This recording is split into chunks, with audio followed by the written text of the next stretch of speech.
12 নং মিলনপুর ইউনিয়নের অন্তর্গত লালদারপুর গ্রামের সম্মানিত ভাই এবং বোনেরা, মুসলমান ভাই বোনদের প্রতি সালাম, হিন্দু ভাই ও বোনদের প্রতি রইল আদাব। সম্মানিত ভাই ও বোনেরা, আমরা আগামী জাতীয় সংসদ নির্বাচনে ধানের শীষের পক্ষে আপনাদের সামনে এসেছি। আমরা মিঠাপুকুরের মানুষের উন্নয়ন করতে চাই। আমরা লালদারপুর গ্রামের ভাই বোনদের মানুষের রাস্তাঘাটের উন্নয়ন করতে চাই। আমাদের কৃষক ভাইদের জীবনযাত্রার মানের পরিবর্তন করতে চাই। আমরা আমাদের ভোটের মধ্য দিয়ে আমরা আমাদের প্রতিনিধি নির্বাচিত করতে চাই।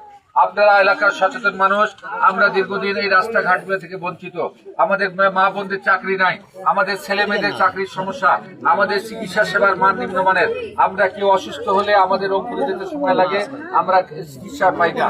আমাদের এই চিকিৎসা সেবার মান উন্নয়ন করতে হবে, রাস্তাঘাট পাকাকরণ করতে হবে, আমাদের স্কুল কলেজ মাদ্রাসাগুলোর ভবন তৈরি করতে হবে, শিক্ষার সুস্থ পরিবেশ করতে হবে, আমাদের মেয়েদেরকে শিক্ষিত করতে হবে, আমাদের মা বোনদের চাকরির ব্যবস্থা করতে হবে, আমাদের কৃষক ভাইদের অর্থনৈতিক উন্নয়নের জন্য কৃষকদের বিভিন্ন ধরনের সুযোগ সুবিধা দিতে হবে। এই কাজগুলো করার জন্য আমাদেরকে ধানের শীষের পক্ষে কাজ করতে হবে এবং তারেক রহমানের হাত শক্তিশালী করতে হবে। বিএনপি ক্ষমতা আসলে, তারেক রহমান বলছে আগামীতে বিএনপি ক্ষমতা আসলে প্রত্যেকটা মা বোনদের জন্য ফ্যামিলি কার্ডের ব্যবস্থার কথা বলা আছে। প্রত্যেকটা মা বোনের একটা কার্ড পাবেন, সেই কার্ডের মধ্যে দিয়ে তারা চাল, ডাল, তেল, আটা এই সমস্ত যে সমস্ত লাগে সরকারি ন্যায্য মূল্যে রেশন ক্রয় করতে পারবে। আর তারা তাদের পরিবার নিয়ে যাতে জীবনযাপন করতে পারে সেই ব্যবস্থা করা হবে। আর কৃষক ভাইদের জন্য কৃষি কার্ডের ব্যবস্থার কথা বলা আছে। প্রত্যেকটা কৃষক ভাই কৃষি কার্ড পাবে, তারা সার, বীজ, কীটনাশক ওষুধ সরকারি ন্যায্য মূল্যে ক্রয় করবে এবং তাদের উৎপাদিত ফসল সরকারে আবার ক্রয় করবে। আমরা একটা সুন্দর বাংলাদেশ গড়তে চাই, আমরা একটা বৈষম্যহীন বাংলাদেশ গড়তে চাই, একটা শোষণমুক্ত বাংলাদেশ গড়তে চাই, একটা সন্ত্রাস মুক্ত বাংলাদেশ গড়তে চাই, একটা চাঁদাবাজ মুক্ত বাংলাদেশ গড়তে চাই। এই সমস্ত কাজ করার জন্য, এই সমস্ত সুন্দর মিঠাপুকুর করার জন্য সকল ধর্ম বর্ণের মানুষের ভালোবাসা দরকার। আপনারা সবাই দোয়া করবেন, আপনারা পাশে থাকবেন। সবাই মিলে আমরা মিঠাপুকুর থেকে এই সমস্ত কাজ করতে চাই, বিভিন্ন সমস্যার সমাধান করতে চাই। আমি একজন কৃষকের সন্তান, আমার বাবা একজন চাষি, আমার বাবা একজন কৃষক, কৃষির উপর আমার পরিবার নির্ভরশীল। আমি আপনাদের সন্তান হিসেবে, আপনারা যেমন কৃষির উপর নির্ভরশীল, আমি কৃষির উপর নির্ভরশীল। আপনাদের সন্তান হিসাবে, আপনার ভাই হিসাবে, আপনার বন্ধু হিসাবে আপনাদেরকে আমি আপনাদের কাছে সহযোগিতা চাই।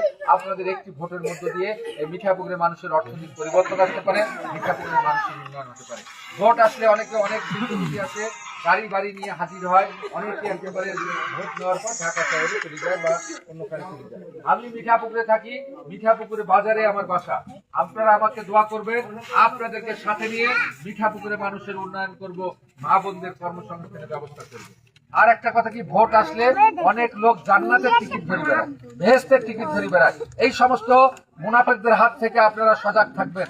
যারা এই ধরনের কাজ করবে তারা আপনাদের ঈমান নষ্ট করার জন্য ষড়যন্ত্র করতেছে, তারা ধর্ম নিয়ে ব্যবসা করতেছে, তারা জান্নাত জাহান্নাম দেওয়ার মালিক আল্লাহ। কোনো মানুষ কাউকে জান্নাত জাহান্নাম দিতে পারে না। যারা এই ধরনের কথাবার্তা বলবে তারা হচ্ছে ইসলামের শত্রু, তারা মানুষের ঈমান নষ্ট করার জন্য তারা কাজ করতেছে। এই বিষয়ে সজাগ থাকবেন।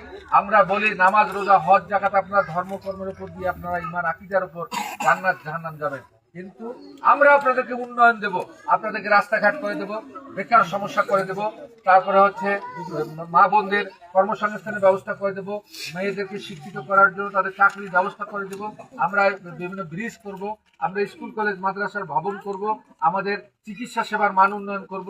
এই কাজগুলো মানুষ করতে পারে, আর জান্নাত জাহান্নাম মানুষ দিতে পারে না। যারা কয় সে বিষয়ে সজাগ থাকবেন। তাই আপনাদের কাছে অনুরোধ করব, আপনারা তারেক রহমানের হাত শক্তিশালী করেন।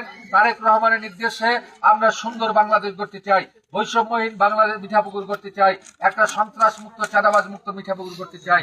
মিঠাপুকুরে যে আজকে মিঠাপুকুর অঞ্চলের চাঁদাবাজি, বিভিন্ন ধরনের মানুষকে হয়রানি, এই হয়রানি বন্ধ করতে চাই। এই হয়রানি বন্ধ করার জন্য আপনাদের একটি ভোটে সবকিছু পরিবর্তন করতে পারে। আপনারা একটি ভোট দিবেন। আমরা সকল ধর্ম বর্ণের মানুষ, সবাইকে নিয়ে আমরা কাজ করবো। সবাইকে হাতে হাত রেখে, তাদের কাজ মিলে, সকল মা বোন ভাইয়েরা মিলে আমরা মিঠাপুকুরের মানুষের উন্নয়ন করবো, মিঠাপুকুরের মানুষকে পথ দেখাবো। যে পথ করবো আমরা সবাই মিলে, সবাই আমরা শান্তিতে থাকবো, সবাই সুখে সমৃদ্ধ থাকে, আমাদের স্বপ্নের মিঠাপুর আমরা বসবাস করব। সবার কাছে দোয়া চাচ্ছি, আপনারা শুধু ভোট দিলে হবে না, আপনাদের পরিবার পরিজন আত্মীয় স্বজন সবাইকে আমার পক্ষ থেকে সালাম পৌঁছে দেবেন, ধানের শীষের পক্ষ থেকে সালাম পৌঁছে দেবেন। আমি আপনাদের ভালোবাসা চাই, আপনাদের দোয়া চাই, আপনাদের সমর্থন চাই। আপনারা যদি পাশে থাকেন, ইনশাল্লাহ আমরা সমস্ত বাধা অতিক্রম করে আমরা সামনের পথ পাড়ি দিয়ে আমরা আমাদের বিজয় সুনিশ্চিত করব, মিঠাপুকুরের মানুষকে উন্নয়ন করবো। এই আশাবাদ ব্যক্ত করে সবাইকে সুস্বাস্থ্য মঙ্গল কামনা করে সবারে একটা সুন্দর ভবিষ্যৎ কামনা করে আমি আমার কথা শেষ করছি। ধন্যবাদ। আসসালামু আলাইকুম।